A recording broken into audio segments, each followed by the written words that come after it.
بسم اللہ الرحمن الرحیم۔ شروع اللہ کا نام لے کر جو بڑا مہربان نہایت رحم کرنے والا ہے۔ السلام علیکم ورحمۃ اللہ وبرکاتہ۔ حضرت ابو ہریرہ رضی اللہ تعالیٰ عنہ بیان کرتے ہیں، رسول اللہ صلی اللہ علیہ وآلہ وسلم تکبیر تحریمیہ اور قرأت کے درمیان کچھ دیر سکوت فرمایا کرتے تھے۔ میں نے عرض کیا، اللہ کے رسول، میرے والدین آپ صلی اللہ علیہ وآلہ وسلم پر قربان ہوں۔ آپ تکبیر تحریمیہ اور قرأت کے درمیان جو سکوت فرماتے ہیں، اس میں کیا پڑھتے ہیں؟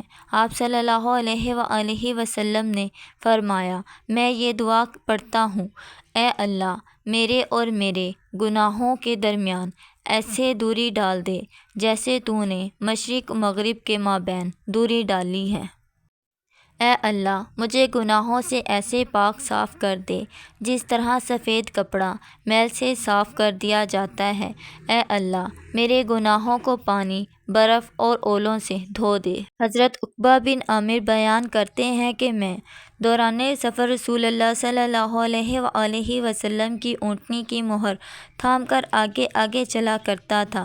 آپ صلی اللہ علیہ وآلہ وسلم نے فرمایا، عقبہ کیا میں تمہیں پڑھی جانے والی دو بہترین صورتیں نہ سکھاؤں؟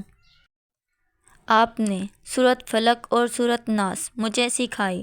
راوی بیان کرتے ہیں، آپ صلی اللہ علیہ وآلہ وسلم نے ان صورتوں کی وجہ سے مجھے زیادہ خوش نہ دیکھا، پس جب میں آپ نماز صبح کے لیے تشریف لائے تو آپ نے نماز فجر پڑھاتے ہوئے یہی دو صورتیں تلاوت فرمائیں۔